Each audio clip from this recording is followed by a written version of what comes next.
they could have called it Hinch dead. And speaking of corpses, look at the political deaths in Queensland yesterday. And does that make Tony Abbott a walking corpse in Canberra? We'll look at that, the ramifications of that story, the Queensland electric shock, later in the show. But first up, I want to look at another issue concerning the Prime Minister. Should Tony Abbott even be Prime Minister? Not politically, legally, constitutionally. Now, I know I run a real risk of being labelled a nutter here so early in the show, and I'm well aware of the birther movement in the United States, with people, even Donald Trump, claiming that Barack Obama's presidency is illegal. They claim he was really born in Kenya, not Hawaii. And if you're not born in the United States, you can't be president. Some cranks still believe the Kenya conspiracy, even though the White House produced Obama's Hawaiian birth certificate. Now, it's different here. You can be born overseas, but you must be an Australian citizen to hold office. And you can't hold two passports. No dual citizenship. You must renounce the country of your birth. Section 44 of the Constitution says you must not hold the citizenship of any foreign power. Two of our recent leaders were born overseas. Julia Gillard was born in Wales, and Anthony John Abbott was born in England in 1957.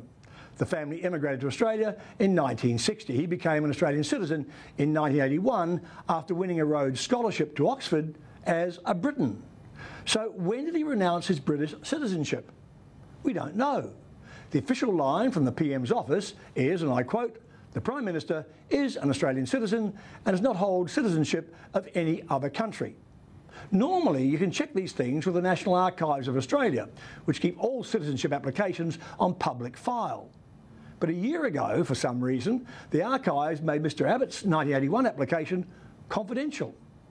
Now, this may all sound far-fetched, but remember, Jackie Kelly had to stand again at a by-election after she was elected holding Australian and New Zealand passports.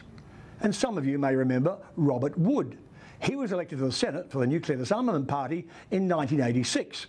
He took his seat in 1987 and was thrown out in 1988 when it was discovered that he was born in England and had never held an Australian passport. I know that the Prime Minister's got a lot on his mind, but Mr Abbott could kill this one off by just releasing the document tomorrow.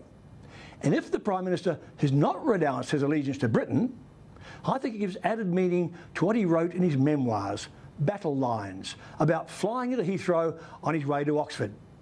He wrote, "It felt more like a homecoming.